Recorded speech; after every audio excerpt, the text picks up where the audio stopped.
Bonjour à toutes et à tous, on se retrouve aujourd'hui pour une nouvelle preview.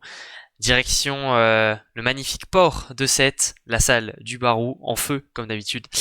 Toujours accompagné du beau, du grand, de l'unique. Mario, comment ça va? Ça va très bien. Là, tu vois, t'as saucé comme il fallait. Ouais, j'ai tout mis, j'ai tout mis, je t'ai tout mis, je t'ai mis ce que tu méritais. En tout cas, les rubriques, elles, ne changent pas. On passera par les mêmes points que d'habitude. Retour Toujours. sur la saison de l'Arago de l'année dernière. Ensuite, petit tour vers le marché des transferts. L'été, qu'est-ce qui s'est passé cet été? Pas mal de choses, des petits trucs à dire. Pas Ouais. tant que ça, mais des petits trucs intéressants. Ça va nous amener ensuite, pour pouvoir faire un 6 de départ, il y a 6 mecs à mettre sur le terrain, 6 ennemis si on compte le libéraux. On faudra dire lesquels, bien sûr. Un joueur à suivre. Quel est le joueur qui va nous faire cliquer cette saison sur les matchs de l'Arago? Et enfin, la prédiction, la vérité. Dans quel sens s'ouvre le vent à l'Arago? Il y en a un peu. On pourra Il y a se poser beaucoup la de vent question. là-bas. Mhm. On va pouvoir faire un retour sur la saison de 7. 13 victoires, 13 défaites, comme ça. Équilibre. Il y a équilibre, voilà. 44 points. Donc on était sûr d'aller en playoff. Donc saison régulière, comment on pourrait qualifier cette saison? Bah, moi je dirais bonne saison. 7. Correct. Je dirais correct. Voilà. Ouais. Euh, voilà, on arrive à aller chercher les playoffs devant Montpellier. On a de belles victoires aussi. Il y a une belle Euh, série, hein. Moi, j'ai vu une série de 3 matchs d'affilée où tu bats Chaumont, Tours et Saint-Nazaire. ouais, c'est énorme. 3-1, 3-1, 3-0. Le- C'est pas mal, hein. Sur 3 matchs d'affilée, comme ouais, ça, fin janvier, début février, t'as fait 3 matchs.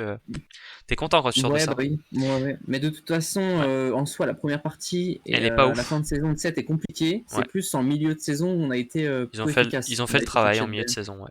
Ouais, on a été chercher de belles victoires. Sur 10 matchs, on en a gagné 7, oui. Donc c'est propre. Mm. C'est propre. Après aussi, on a des joueurs très efficaces. Ouais. Surtout, toujours un qui Comment, ressort du lot. De toute façon. comment ne pas parler de Kyle Russell sur cette preview? Le, mousta- Grosse saison. le moustachu américain qui nous a sorti une saison de grande classe, hein. Vraiment, hein. Ah oui, oui, Oui, oui. oui. Meilleur serveur Ouais. du championnat de France la saison 72 dernière. ace, hein. 72 aces. Vous imaginez ce que ça fait 72 aces? Énorme. C'est plus que 2 par match? Ça fait 3 sets de ace, Ouais, non, quasiment. c'est incroyable. C'est C'est incroyable. énorme.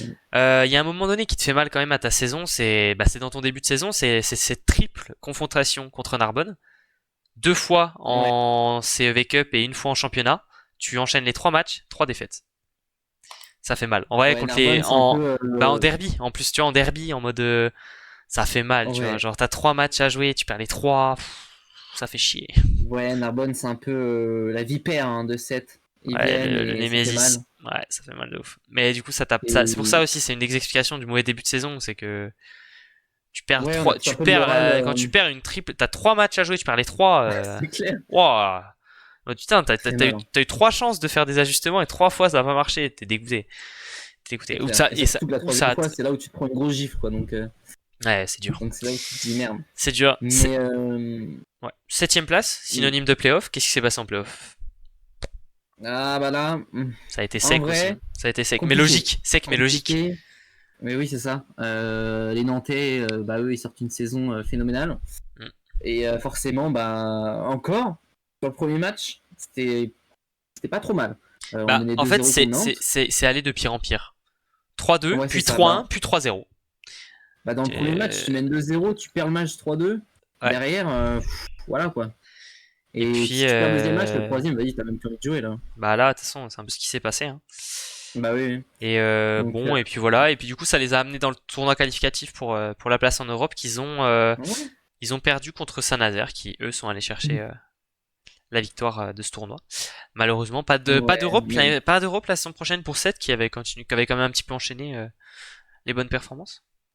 ouais, bah oui, oui. Non, mais après, Voilà. voilà, d'un côté aussi, ils ont pas encore le niveau pour aller en championnat européen. Donc, Ouais, d'un côté, c'est aussi mieux pour en tout cas la partie française en Europe, quoi. Donc, peut-être. En tout cas, il y a eu un tout petit peu de mouvement, pas tant que ça. Été dans la continuité. Tableau du mercato bien rempli au centre dans les prolongations, assez peu sur les départs et les arrivées. Les prolongations, bien sûr, tu as gardé quand même pas mal de monde. Lisandro Zanotti, Mathieu Garcia, ton central Maximiliano Gona, Romain Devez, libéraux, Ardo Cric central également. En fait, tu gardes tout ton centre. Des jeunes également, Cheikh Diop, Thibaut Ripper, Timo Berio, qui ont fait des belles choses. Ce qui fait mal, bien sûr, à ton mercato, c'est ton gros départ, Kyle Russell, qui s'en va du côté de Taranto. Ouais. On a eu l'occasion d'en parler en long, en large et en travers dans cette preview qu'on a fait il y a déjà maintenant presque 2 Un semaines. bon moment. Ouais, 2 semaines. Ouais. Hein. C'était sur le début. Il fera le plaisir des supporters italiens, par déjà sa personnalité et son profil atypique. Ses gros C'est services. clair. Il nous a sorti quand même une belle saison. Hein. Il a fait beaucoup de bien à Oui. l'Arago. Ah oui. Mm. Ouais. Je mettrai le lien de la vidéo de Taranto en description, comme ça si vous souhaitez, ce sera Sûr. plus simple d'aller en description pour cliquer dessus. Bien sûr. Derrière, ton passeur, Derek Epp, qui a partagé son temps de jeu avec j'ai un trou de mémoire déjà avec Mathieu Garcia, pardon. Donc Derek Epp, 25 ans, qui a décidé d'arrêter sa carrière de volleyeur professionnel. Surprenant. Bon, après il y a sûrement plein de raisons, etc. On n'est pas dans les Oui. voilà, mais point notable. Donc saison prochaine, confiance absolue dans Mathieu Garcia, qui n'aura pas de concurrence comme il a pu l'avoir l'année dernière.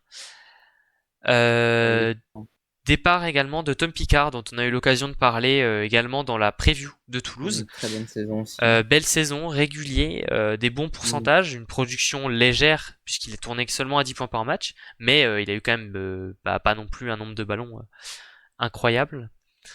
25 ans, c'est un départ qui fait mal à l'Arago parce que c'est un gars que t'avais vu progresser, qu'on aura l'occasion de suivre pas très loin non plus du côté de Toulouse. Ouais. Bah, après, malheureusement, avec tous ces départs, il faut les combler. Hein. Est-ce qu'on a su les combler? Ça, c'est Est-ce la qu'on a question. su les combler? Bah, C'est là où je sais pas. Moi, je sais pas parce que bon, bah, Célestin Cardin qui vient remplacer Kyle Russell à la pointe, c'est pas mal du tout, hein? C'est pas mal, Célestin Cardin. c'est pas mal, mais c'est pas au même niveau. Ça peut le devenir, non? Je sais pas ce que t'en penses, mais Euh, oui, ça peut le devenir. Le souci, c'est que pour moi, là, à 7, il faut un pointu directement performant, genre qui envoie directement les mêmes performances que bah, Kyle Russell. Donc, alors, moi je pense que, s'il faut qu'il s'adapte et qu'il faut un moment avant qu'il puisse lâcher des performances correctes, alors, bah, c'est là où. moi je pense qu'il va s'adapter assez vite déjà, parce que c'est un mec du sud et qu'il a joué à Montpellier, etc. Enfin, il connaît la zone. Enfin, c'est des clubs qu'il connaît bien. Et déjà en fait, je pense que ce qui est pas mal, c'est que les pourcentages sont meilleurs. Alors bien évidemment, il n'aura pas le niveau de service de Kyle Russell. Il n'aura peut-être pas le même niveau non plus de bloc. Par contre, offensivement, je pense que les pourcentages seront meilleurs. Parce que Kyle Russell, on l'a dit, il a tourné à 17,5 points par match, beaucoup d'ace, ce qui permet de gonfler la stat. Mais par contre, à l'attaque, il est à 46%. Alors que Célestin Cardin est à 50%. Donc en fait, je pense que niveau profil de production, tu perds pas tant que ça. En production pure de points. Ouais, non, c'est vrai. Après, si effectivement il transforme mieux que Kyle Ouais. Russell, derrière ça peut mettre autant de points qu'il en mettait. Bah, c'est On surtout va que. sûrement jouer aussi beaucoup de ballons sur lui, je pense. Ouais, bien sûr. Il y a Donc aussi, il y a moyen. il y a aussi qu'il a que 24 ans. Hein. Ouais, il est très jeune Et aussi. 24 ans, il a passé un cap la saison dernière et c'est encore possible qu'il en passe de nouveau des caps. Hein. Il peut changer de dimension. Oui. Ça a mis un peu le temps à ce qu'il arrive à ce niveau-là. Mais aujourd'hui, c'est un pointu qui est en place dans le championnat et ça peut encore continuer de monter. Hein. C'est pas possible. Hein. C'est pas impossible. Oui, bien sûr. Derrière, autre recrutement notable, c'est un peu le seul finalement, c'est Juan Manuel González qui vient d'Espagne, poste de R4, un peu inconnu, mais il a déjà joué une saison à Narbonne, Ouais. en l'occurrence. Il connaît un petit peu le championnat, du coup, voilà, c'est jamais négligeable. Ouais. Et derrière, 2-3 Ça date un recrutements, peu, de fond de rotation. Voilà pour ce mercato assez plat puisque tu as fait le choix de la continuité et que tu as gardé la majorité de tes joueurs. On aura l'occasion de reparler de notre analyse sur cette continuité, sur ce mercato un petit peu dans la prédiction. Mais maintenant Ouais. on est à l'Arago, la salle du Barou est en feu, cette salle très très atypique, très très intéressante, dont il est impossible de repartir en moins d'une heure avec les bouchons. Mais en tout cas, il faut mettre, il y a 6 joueurs qui vont être Sans sur vécu. sans le vécu, ouais, c'est toujours compliqué de repartir de 7. En tout cas, il y a 6 joueurs à mettre sur le terrain, 6 ennemis, puisqu'il y a un libéro qui fait les allers-retours. Est-ce que tu es sûr des 7, toi, de l'effectif? Euh, Sur non, surtout dans Tu une penses? équipe comme 7, moi je pense que tout peut vite changer. Mais en tout cas, j'ai mis quand même 7 joueurs. Ouais. Ok. Moi, je suis à peu près sûr aussi. Je te laisse faire un petit peu l'inventaire. Ouais. Donc à la passe. À la passe. Est-ce qu'il y a. On va forcément mettre Mathieu Garcia. Mhm. Pas trop À de la pointe. concurrence. Voilà, pareil. Hein. À la pointe, bah là on en parlait justement. Hein. On va garder notre petite jeune pépite française qui va remplacer Kyle Russell, Célestin Cardin, Mhm. en espérant qu'il effectivement monte un cap dans cette équipe de 7. En tout cas, c'est ce qu'on attend de lui. Même si je pense que s'il n'arrive pas à monter un cap, il restera encore une saison de plus pour justement le monter au niveau rookie. En R4, est-ce que ça se discute ou est-ce que ça se discute pas? Pour moi, ça se Je discute pense pas. pas. On partirait sur l'espagnol, donc je vais pas me prononcer le nom parce que voilà. Juan Manuel Et González. Elisandro Zanotti, Ouais, ouais, l'Argentin. je pense aussi. C'est ce que j'ai. Et les Voilà. centraux, normalement, c'est clair aussi. Hein. Pareil aussi, hein, on part sur Maximiliano Fugona, l'Argentin, et l'Estonien, Ardo Krick. Qui nous a sorti une Donc très belle pareil, saison la saison dernière, dont on n'a pas parlé, mais c'était pas mal du tout. Hein. ouais, C'était pas solide mal du aussi. tout. Probablement un des meilleurs joueurs derrière Kyle Russell la saison dernière, de l'effectif. Ouais. En Et tout au libéraux, bah là non plus, il n'y ah a oui, pas de pardon. débat. Hein, Non, ce sera Romain Romain Devez. Devez. Tout à fait. Voilà. Donc là, Puisque c'est un peu notre composition potentielle. Hugo Fouillade est parti du côté de Nancy, qui était le deuxième libéro, et on a recruté Matteo Martino Gauchi, qui vient du CNVB, du Centre National. Voilà. En tout cas, n'hésitez pas à nous dire ce que vous pensez de ce mercato et des choix faits par l'Arago cet été. Ouais. Nous, on va tout de suite passer à la suite, le joueur à suivre. Quel est le joueur qui va nous faire cliquer cette saison sur l'Arago? Est-ce que t'en as un, Mario? Ouais.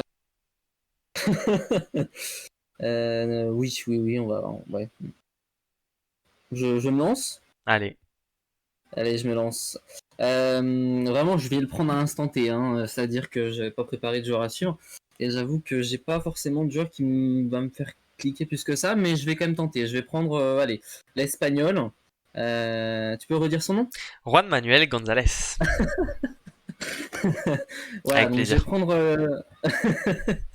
Merci, je vais prendre ce joueur parce qu'on le connaît pas. Il sera forcément titulaire, donc c'est un peu un grand point d'interrogation sur ce joueur-là. Beaucoup de questions et très intrigué par le fait de savoir s'il va sortir des performances, on va dire de bonnes performances pour justement envoyer 7 très haut ou pas. En tout Mhm. cas, si c'est pas le cas, il sera vite remplacé. Ok. Et ben moi j'ai un peu eu le même constat qui est que c'est pas un effectif qui me fait vibrer l'Arago là pour la saison prochaine. C'est pas un effectif que je vais forcément enfin que je vais regarder bien évidemment comme toutes les autres équipes du championnat, mais avec peut-être un peu moins d'insistance que certains autres.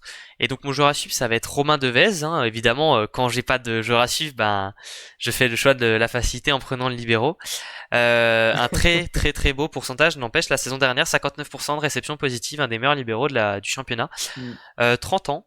C'est un peu la carte solidité derrière parce que il va en falloir pour pouvoir nourrir tous ces attaquants qui ont quand même du talent. Ouais. Mais derrière, il va falloir être solide en réception. Et Romain Devez est l'homme parfait. On va Et regarder un petit peu. souvent, les Romains, ils sont très bons. C'est un constat. D'accord. Mais là, on va pas passer au pronostic. Ouais, bien sûr.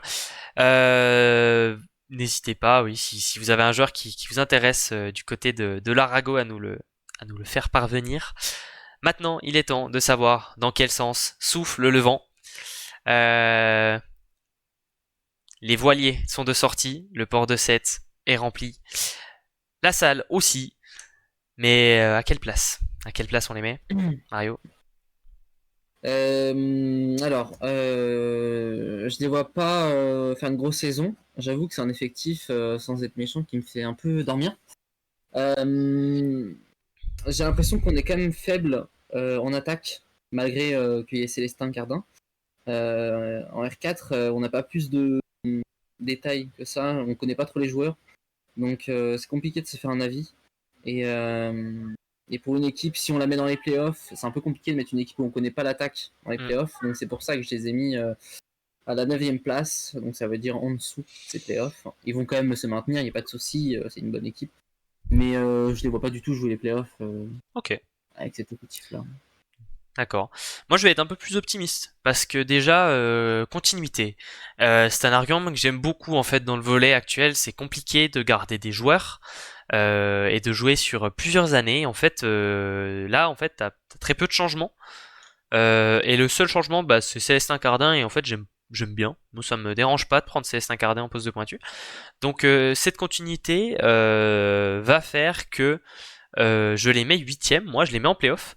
Aussi par rapport au fait que je trouve que les clubs qui sont derrière se sont affaiblis à part le Plessis. Donc attention, ça toque à la porte. Cette place, elle n'est pas du tout assurée. Va falloir se battre, va falloir montrer de belles choses, sinon ça va être compliqué. On n'est pas forcément. J'ai du mal à imaginer l'Arago faire une grosse surprise et monter beaucoup plus haut que ça. Ça va sûrement tenir, ça va aller peut-être en playoff.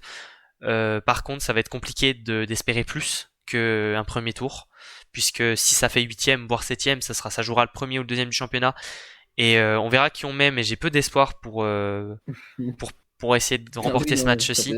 L'effectif est léger, quand même, par rapport à d'autres, et c'est pour ça que je les mets à la 8ème place. Ouais, trop de points d'interrogation en attaque. Moi, je peux pas les mettre en playoff. C'est Ok. pas possible. En tout cas, petit classement. Ça commence. On a toutes les équipes qui ne sont pas en playoff des deux côtés. À vous de faire vos calculs et de voir qui est plus haut. Est-ce que vous êtes d'accord pour le moment avec ce classement? On a déjà passé la moitié. Il nous en reste 6 à faire, 6 équipes et pour la plupart des très belles équipes. On aura l'occasion d'y revenir dès demain pour une nouvelle preview. En tout cas, nous, on vous dit à très bientôt. Passez une bonne soirée. À très bientôt.